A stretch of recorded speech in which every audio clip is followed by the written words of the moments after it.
Hoje é dia 6 de junho de 2022, numa segunda-feira, 10 horas da manhã, nós estamos realizando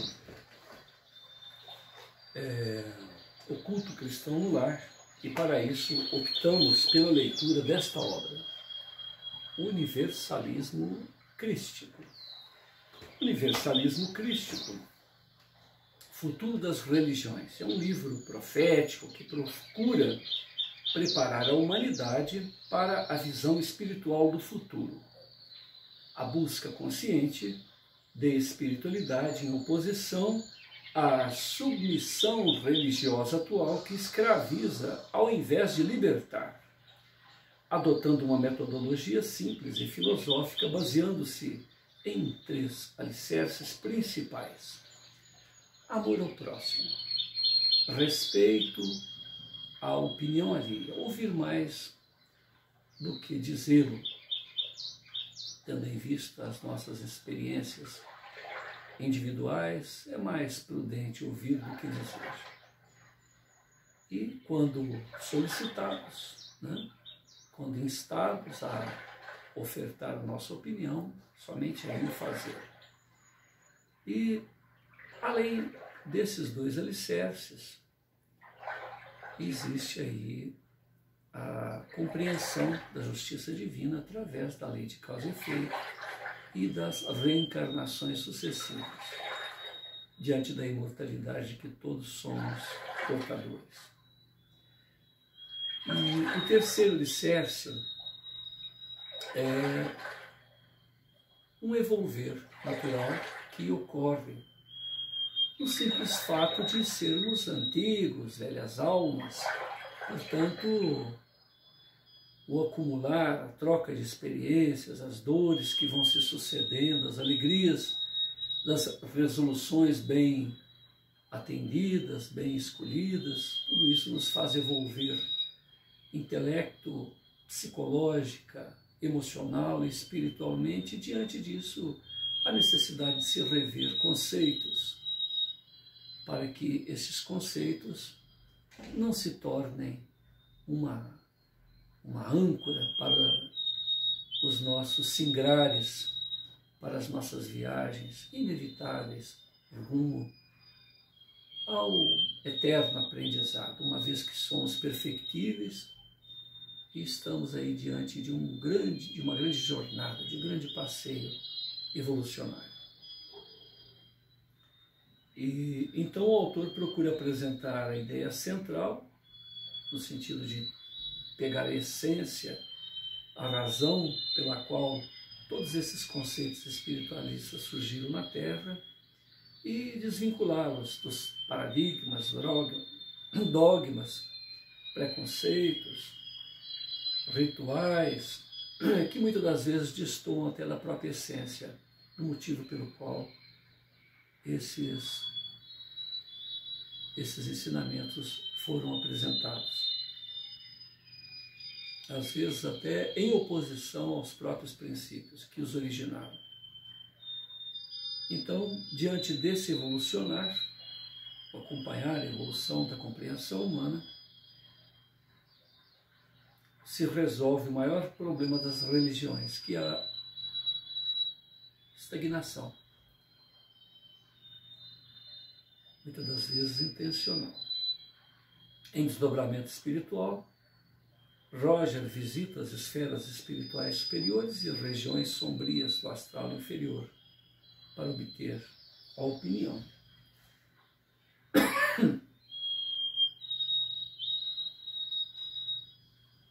dos mestres de luz e dos magos negros a respeito do tema em pauta. Em segunda parte, narra Hermes, através de Roger, a ação dos precursores da nova era para implantar na Terra a visão espiritual do terceiro milênio, com uma leveza e idealismo emocionantes.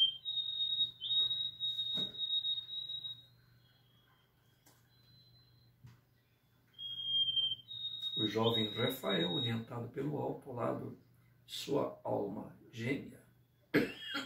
Érica impressiona multidões com a sua... Olha, me perdoe, mas a gente consegue conversar até certo ponto, né? Então, os amigos espirituais que dê um jeito nisso. Se for uma influência espiritual, tá fora. Cai fora.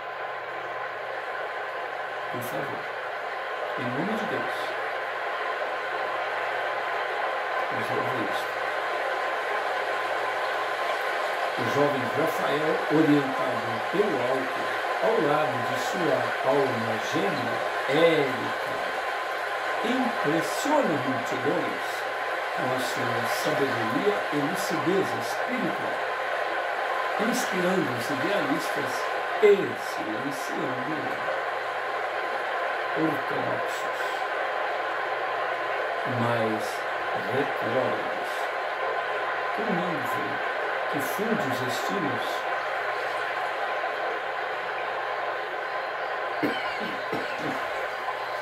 já apresentados sobre o signo de Aquário e a história de um anjo, e como diz Hermes em seu prefácio, todo aquele que deseja ser livre e busque a verdade com suas próprias mãos, nos siga nessas páginas. Hermes nos lembra que o homem nada sabe, mas é chamado a tudo conhecer.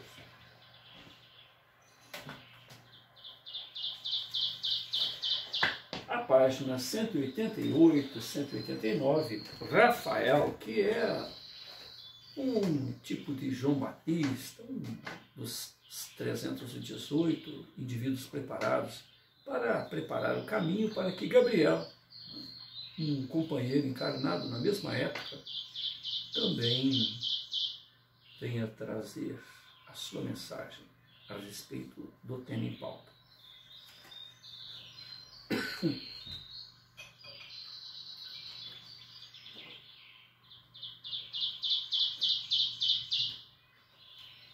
Irmãos, nós somos deuses, como nos disse Jesus em suas magníficas exposições há 2000 anos.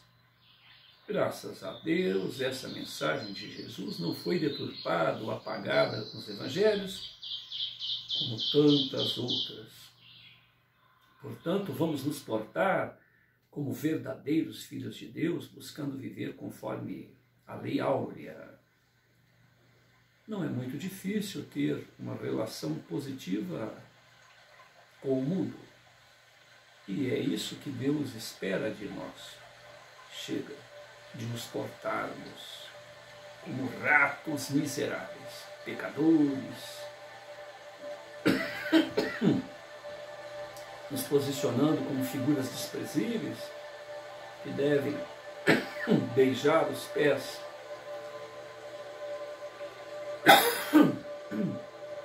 de estátuas, em vez de nos dedicarmos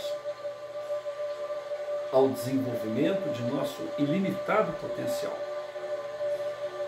Somos o que pensamos, nos comportamos de maneira pessimista, conformista, desinteressada pelo verdadeiro progresso espiritual, assim jamais despertaremos o potencial divino que está dentro de todos nós. Nesse instante, uma parte da audiência protesta de forma veemente, sentindo-se ofendida. Algumas senhoras ficam de olhos úmidos pelas palavras duras do jovem iluminado, mas contiveram seus protestos ao verem os olhos do anjo, que também estava de olhos rasos de alma.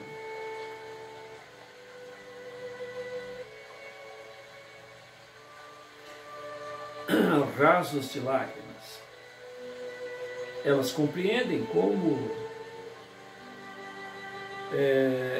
ele agia falando de maneira dura.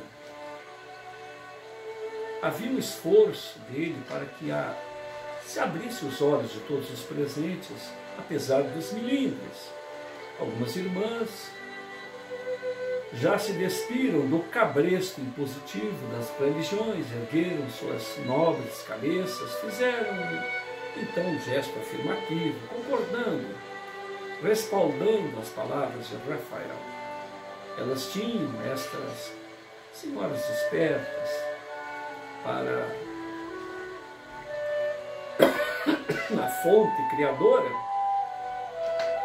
afinal, tinham presenciado muitos gestos fraternos, amorosos, respeitosos de Rafael, que desta maneira conquistou a confiança com sua atitude ousada,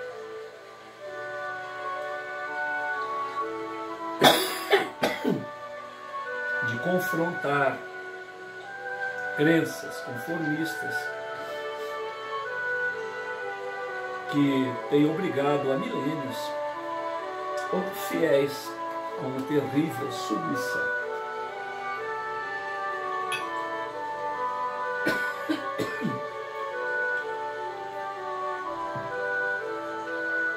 Essas senhoras lembram que também Jesus, do mesmo modo, não abriu mão de ser rude com fariseus hipócritas. E o grande mestre afirmou que tais comportamentos eram oriundos de indivíduos que poderiam ser comparados a sepulcros caiados, belos por fora, mas podres e fedorentos por dentro. Coam um mosquito. Separa um mosquito em meio ao conjunto, no entanto engolem um camelo. Aquele anjo divino olhou para estas almas sedentas da compreensão de si próprias com imensa gratidão. Afinal, todos estavam silentes, acompanhando seus raciocínios, um após outros. E há um reconhecimento, uma gratidão recíproca, ele por poder ser ouvido, elas por poderem ouvir. Então Rafael medita mais alguns instantes, aguardando que a Assembleia assimile serenamente suas primeiras argumentações e continua. As religiões não deveriam cumprir o papel de consolar, pelo menos somente de consolar, mas efetivamente de conscientizar, promover a evolução espiritual através da aquisição de valores, sabedoria. Infelizmente, o distanciamento dos fiéis da vera mensagem espiritual nos faz pensar que religiões são instrumentos apenas de consolação, quando na verdade tais líderes espiritualistas deveriam tratar seus seguidores como alunos, deveriam se postar como universidades do saber espiritual, procurando respostas para a existência humana e não consolo para as dores do mundo.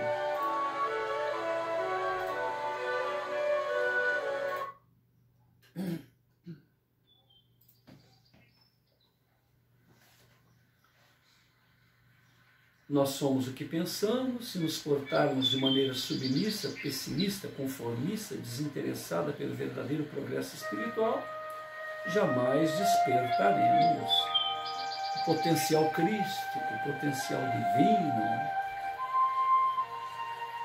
esta força imanente que nos torna, que nos acende à condição de co-criadores, mesmo inconscientes.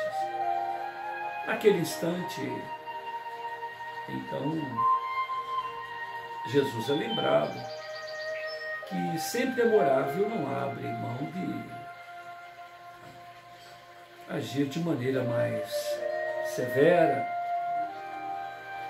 com os hipócritas. Uma gratidão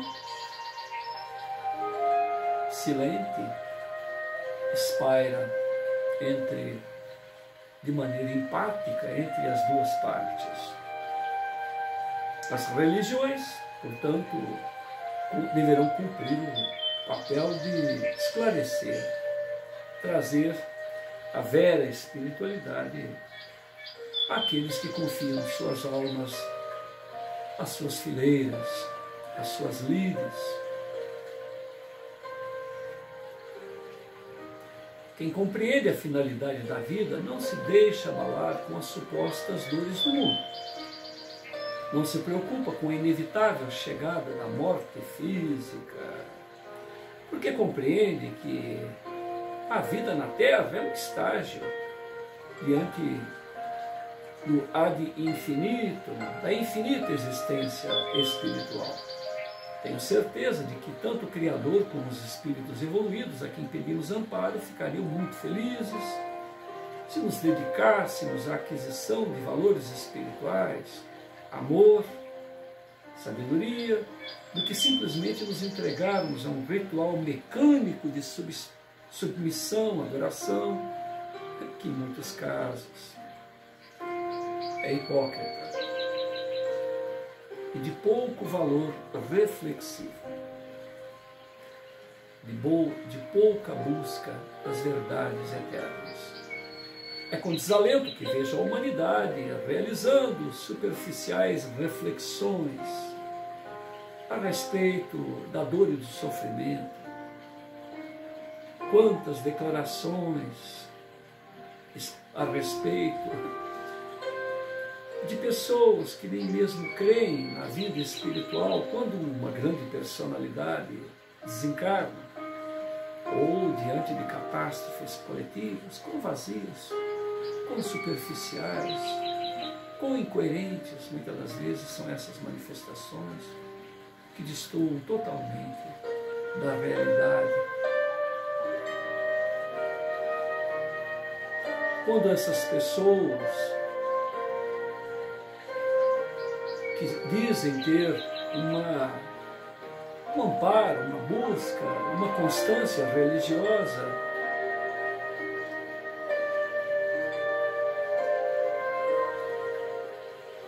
demonstram desta forma que realmente apenas buscam essa razão primeira de todos nós, a razão do existir da própria vida material, que é a imortalidade, que é a nossa natureza primeira, a nossa casa máter, os nossos potenciais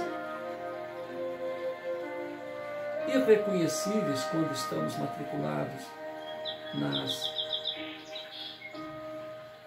no clausulo da carne. Nós observamos que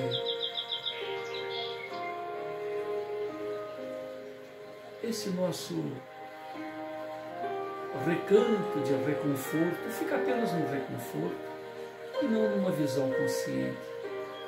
Porque se a razão primeira da vida é a própria imortalidade, é a vida fora da carne, então devemos, com esta visão, ver as intercorrências quando instados, quando matriculados, quando nos colocamos na condição de observadores e vivenciais do dia a dia, neste cenário, nesta matrix, neste teatro do existir, onde encontramos e reencontramos as pontas soltas junto às nossas propostas existenciais, que é compreender, sentir, vivenciar o amor. Então Rafael levanta-se, caminha de um lado para outro, procurando escolher palavras fáceis, palavras comuns, e expor da melhor maneira sua linha de pensamento para que todos compreendam. Depois desta cautelosa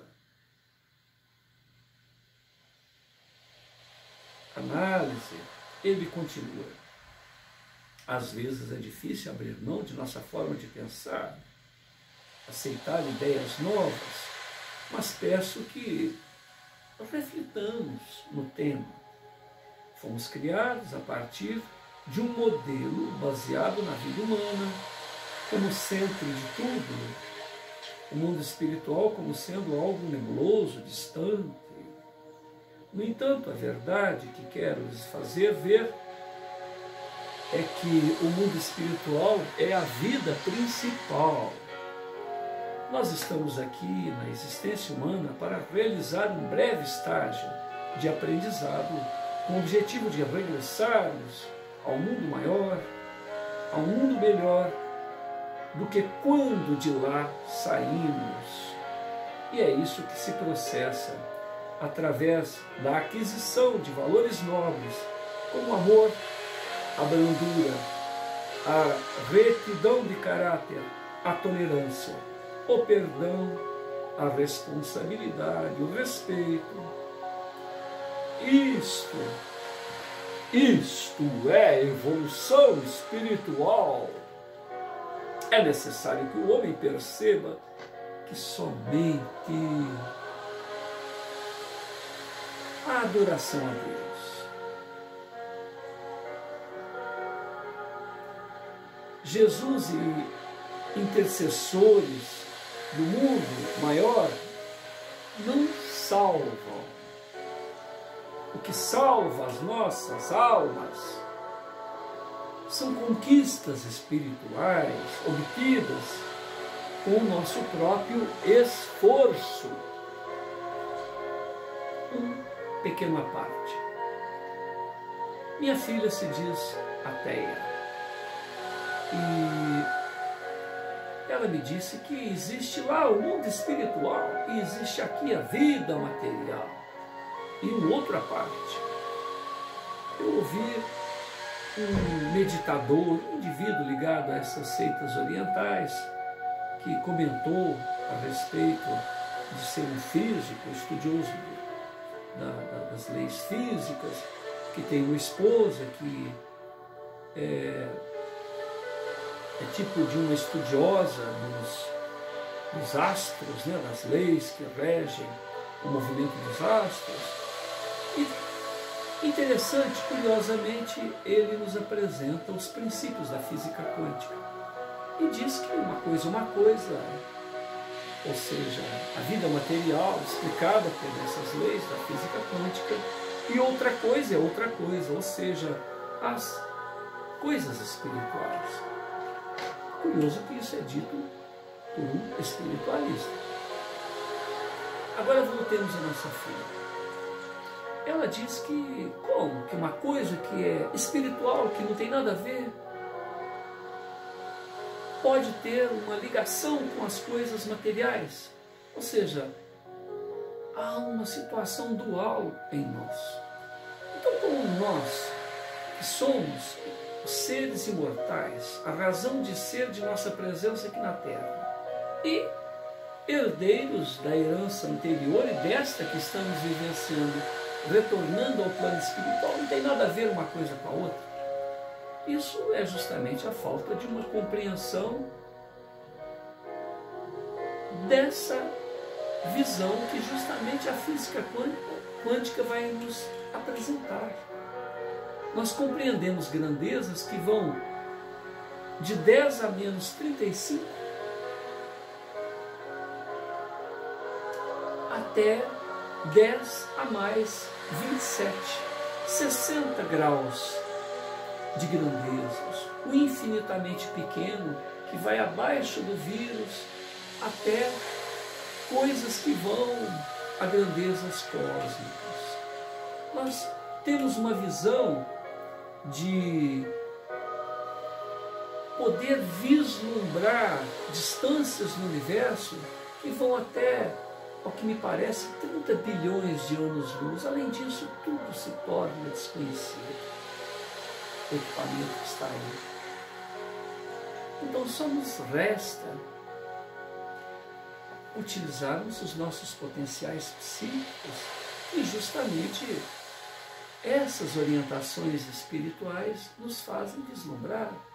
Compreendemos os nossos corpos espirituais. A semelhança do que acontece quando você pica um papelzinho e faz assim e vira várias figuras, uma emendada na outra, existem corpos espirituais sutilizados que um deles, o imediatamente ligado aqui ao momento encarnatório, quando desencarnamos, ele já praticamente desencarna junto com a gente. E nos restam outros que vão se sutilizando à medida em que o corpo físico também se sutiliza. Então, a física quântica, ela vai através do entrelaçamento quântico, nos fazendo entender como é que essa mudança... Vamos fazer um outro paralelo. Vocês sabiam que quando você levanta essa mão, é esse lado do cérebro que está comandando? Quando você levanta essa mão, é esse lado do cérebro que está comandando? Se você levar uma machadada, um golpe de um objeto contuso, cortante, nessa região, é desse lado que vai ficar paralisado. Quando você tem um derrame desse lado, é desse lado que fica paralisado. Eu fiquei pensando no entrelaçamento quântico. Como é que funciona o entrelaçamento quântico? Você, primeiro, tem que entender que na física convencional existe um movimento de um corpo, não importa se micro, se macro, e a movimentação dele, se você conhece a posição e a velocidade, você sabe que ele já esteve ali, a direção também, né? Você sabe que ele esteve aqui em tal velocidade, ele vai estar aqui, depois aqui, e de acordo com o movimento, ele vai estar aqui, ali, né? Mas no aspecto quântico a coisa já não funciona assim. Se fosse apenas teoria, tudo bem, tudo é válido, vamos elucubrar, vamos viajar na maionese, porque existe, afinal de contas, graças a essa imprecisão onde está o elétron, vamos considerar que a velocidade é tanta que o mesmo elétron, ele se comporta como se fosse uma coletividade, como se fosse uma multidão. É como uma coisa tão rápida que ele está aqui ao mesmo tempo. É o flash da vida, né?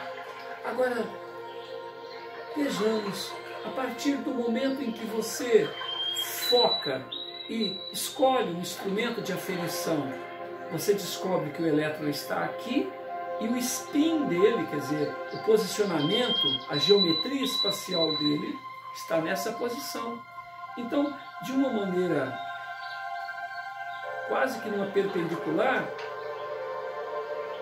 na outra parte do universo, aqueles átomos, aqueles elétrons, nós estamos falando especificamente de elétrons, mas só para a gente entender, ele está numa posição, por exemplo, se ele está assim, se ele está aqui, a posição dele no outro ponto do universo está aqui. Então eu fiquei pensando aqui, o movimento de cá, o meu cérebro, quem está movimentando é isso, o movimento de cá, o meu cérebro. Olha como que a coisa é muito bem bolada. Quer dizer que eu espiritualmente comando, faço determinados comandos que interferem na matéria no sentido oposto, como se fosse um espelho. Só que isso acontece de cá e de cá. Desse lado, os meus comandos seriam na parte racional. Desse lado, na parte emocional. De um lado está a arte, do outro lado está a matemática, de um lado está a poesia, do outro lado está a física. E os números, os cálculos. Olha que coisa interessante, não é de se pensar? Esse lado comanda alguma coisa que na vida material, como se fosse um espelho, age. Então, se descobriu que o spin ele é invertido a partir do momento que você observa, peraí, quem é o observador? Quem é a fonte de orientação? Nós, espíritos, em relação à matéria. Porque aqui nós estamos na condição de estudiosos em relação aos efeitos. Na relação corpuscular da luz, ou dos elétrons, ou das moléculas,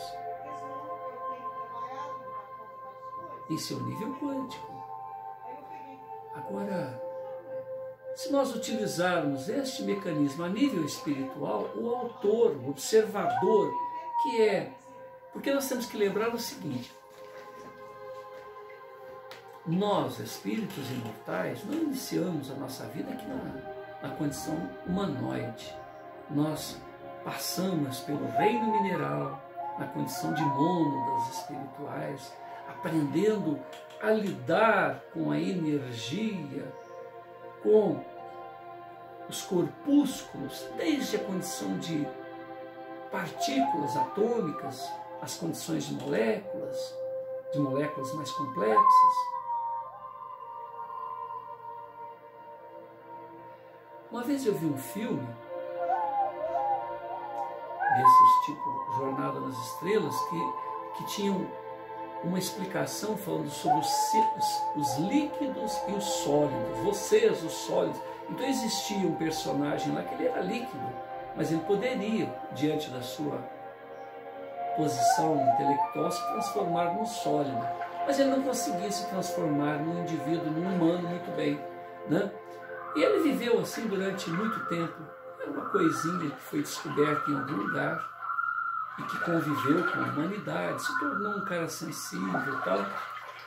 E depois de um certo tempo, ele consegue descobrir a sua origem, o mundo da onde estavam todos os líquidos.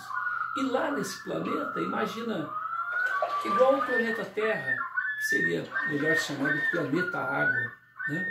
Onde as pessoas se ligavam num líquido, quer dizer, era um caldo de pessoas e cada um mantinha a sua individualidade. Isso me fez pensar justamente nisso. À medida em que nós evolucionamos,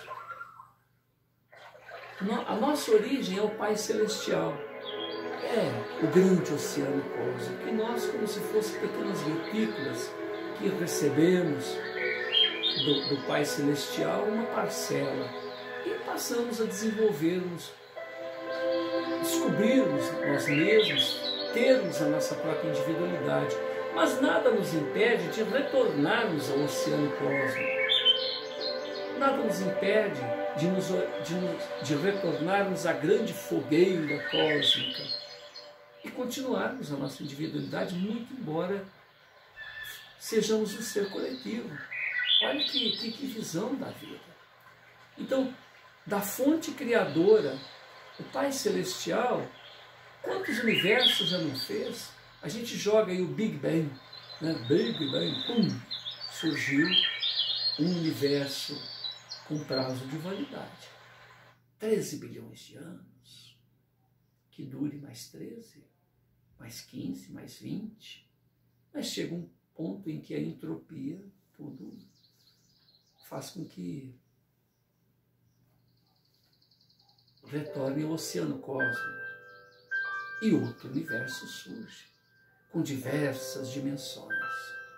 Em cada um desses planos do existir, daquele mesmo universo que está aí, uma centelha, somos únicos, foi-nos dada a bênção da vida, ad eterno, tal qual o próprio Criador. Hão irmãos ascensionados, hão irmãos evoltos, tal qual aconteceu com o próprio Cristo. Vós sois deuses, aquilo que eu faço vós podeis fazer e muito mais. Jesus tem 13 bilhões de anos, quase que o tempo do Big Bang. 13 bilhões de anos. Há Terra tem 4,5 bilhões de anos. Antes que o mundo fosse ou já era, Jesus é o alfa e o ômega, é o norte direcionador da vida na Terra. Segundo consta de mais 4 outros ordens: Capela, Alcione, Quiron, recolheu nesse chão da terra espíritos que não acompanharam a evolução em outros ordens, de 30 ou mais ordens. Estamos aqui vivendo uma verdadeira confraria ou instância de troca de experiências. Imaginemos 30 famílias oriundas de orbes diferentes se interrelacionando.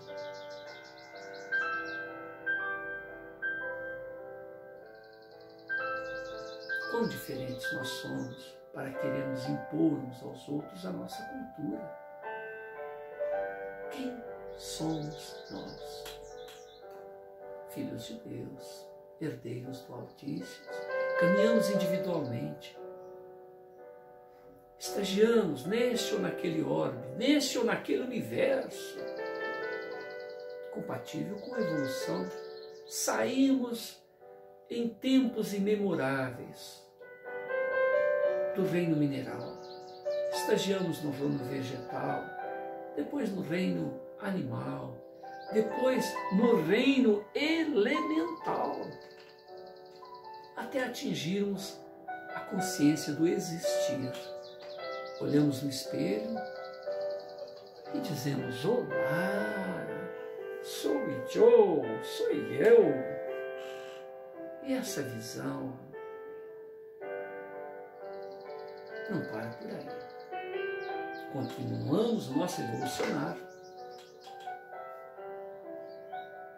até a condição de espíritos perfeitos, mas uma perfectibilidade relativa, porque perfeito só Deus o é. Depois de atingirmos a condição de espíritos, vamos chamar de puros, para não cansarmos o termo perfeito, né? Espíritos puros. Uma pureza relativa, uma pureza que,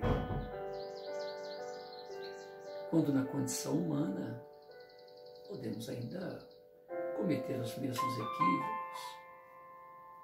Mas então a vida continua. Evolucionamos para a condição crística. A princípio somos bebês, Cristos bebês. Espiritualmente falando, evolucionalmente falando. Jesus, com 13 bilhões e 800 mil anos de existência, há 4,5 bilhões de anos já era um Cristo. Ele preparou durante milênios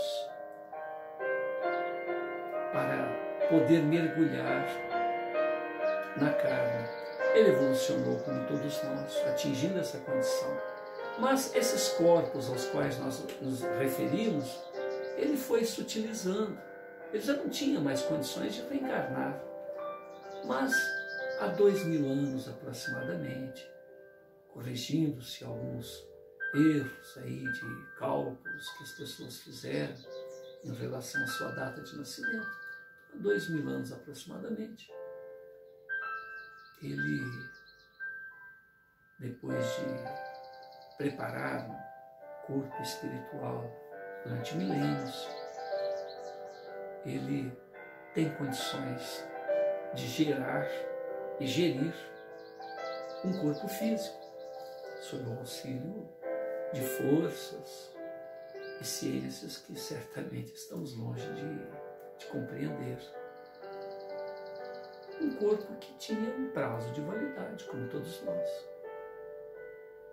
Um corpo cuja energia não poderia muitas das vezes ultrapassar o tempo em que ele estagiou aqui na Terra, para dar sua mensagem. Mensagem que nenhum outro ser teria condições de expor, de dizê-lo e vivenciá-lo tal qual ele o fez. Amai-vos. Amai-vos, meus filhos. Amai-vos, meus irmãos em Deus.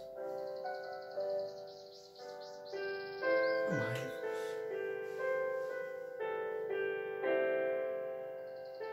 Tal qual o autor da vida nos ama, em gratidão a Ele. Amemos a vida. Amemo-nos. Amem-se a si próprios.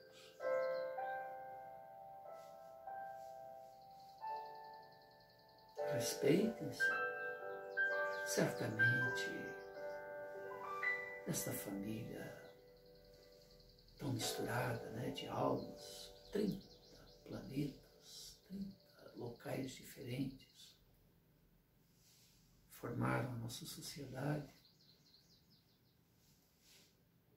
30 bilhões de almas, alguns dizem que chegaram até a 50 bilhões de almas matriculadas sob os auspícios do Cristo, de origens tão diferentes, com experiências tão variadas. Que maravilha! Hoje, os ufólogos anseiam que naves desçam do alto, estagiem em nosso quintal para nos contar os segredos do universo. Basta trocarmos experiências uns com os outros, viemos de ordens diferentes. Certamente existe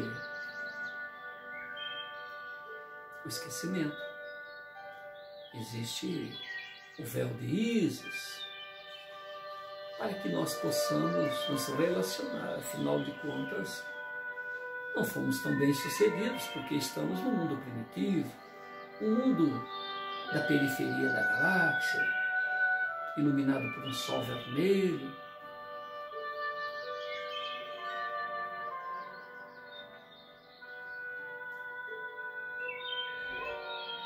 Um sol de quinta grandeza. Diante desta situação,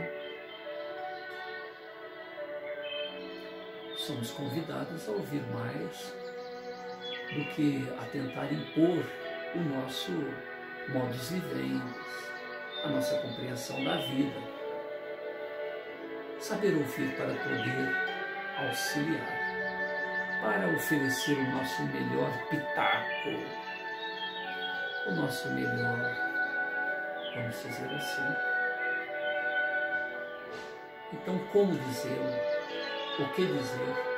Somente depois de ouvir. Somos influenciados. Basta ver o começo desse nosso diálogo. A tosse que eu estava. Cadê a tosse? 4 dias eu estou desse jeito. Bastou repreender o autor da tosse. Cadê a tosse? Onde está a tosse, meus irmãozinhos? Vocês presenciaram isso.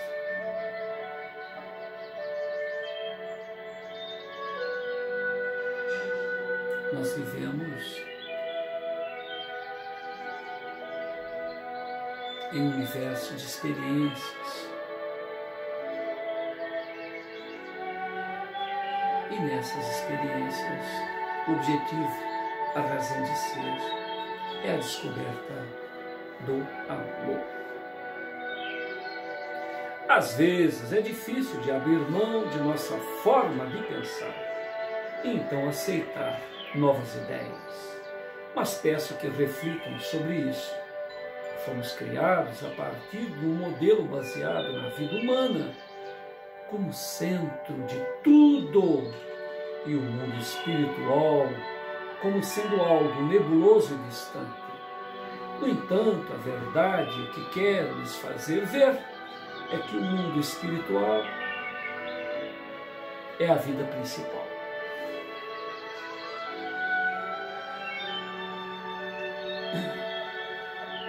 Nós realizamos aqui na existência humana.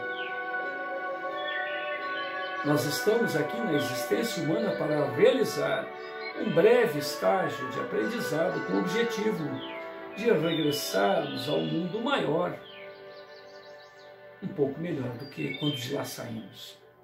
E isso se processa através da aquisição de valores nobres, como o amor, a brandura, a retidão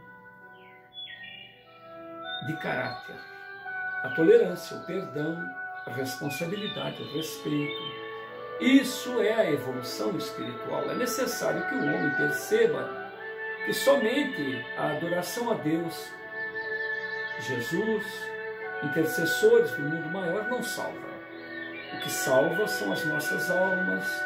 O que salva as nossas almas são as conquistas espirituais obtidas com o nosso próprio esforço. Sei que isso parece não ser nada de novo, mas por que tantas pessoas parecem não compreender essa necessidade urgente de angariar valores para as suas vidas? Será que isso ocorre por causa da dificuldade de vencermos nossos caprichos? Será o entorpecimento provocado pelo excessivo apego ao mundo, das formas e o desleixo sobre os valores espirituais? Ou será por causa do nosso egoísmo? Sem dúvida, é muito conveniente desejarmos que somente os nossos interesses sejam plenamente atendidos. E sem dúvida, alguns deles implicam em prejuízo aos nossos semelhantes. Com certeza, eis uma luta interior difícil de ser vencida. Entretanto, não podemos fingir desconhecimento dessas situações para vivermos de forma alienada. Não adianta esconder o problema para que aleguemos ignorância na hora de decidirmos o que fazer, realizarmos as nossas ações. Talvez inconscientemente terminemos bloqueando a nossa consciência espiritual para viver conforme nossos instintos primários. É da natureza humana buscar o caminho da acomodação. Porém, devemos vencer este entorpecimento, assim como o aluno deve dominar sua preguiça para estudar e passar de ano. Rafael olha para o teto do auditório, pareceu divisar um mundo imponderável, o reino dos céus, proclamado por Jesus, e prossegue. Assim como Jesus, o meu desejo, o meu destino, a minha missão é trazer fogo à terra. O que quero é que este fogo se alastre. As minhas palavras são fogo do despertar, com o objetivo de alertar sobre nossos compromissos espirituais. Eu estou aqui para convidar todos vocês a abandonar a posição de passividade, comodismo, submissão, com a finalidade de permitir que uma nova pessoa nasça dentro de cada um. Eis o fim da era do alienado, o início da era do homem consciente. A nova era não apregoa nos dias de hoje. A nova era tão apregoada nos dias de hoje é basicamente o fim do homem religioso, início do homem espiritualizado.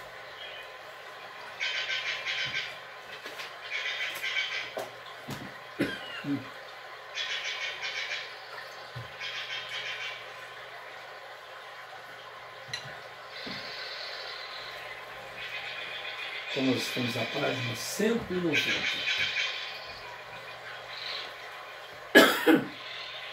Obrigado, Jesus, pela oportunidade desse encontro. Obrigado, Jesus, pela assistência dos amigos espirituais que nos socorrem nas necessidades físicas, emocionais e espirituais.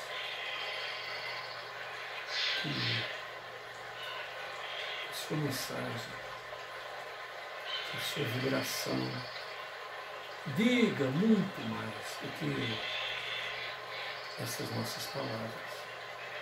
Uma vez que certamente o nosso mundo íntimo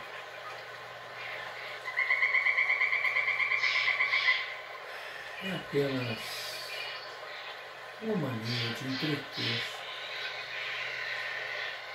este momento vibracional para que a verdadeira mensagem, os recursos que a pátria maior dispõe, possam atingir as nossas fontes, a nossa essência e fazer-nos ressonar com a fonte criadora.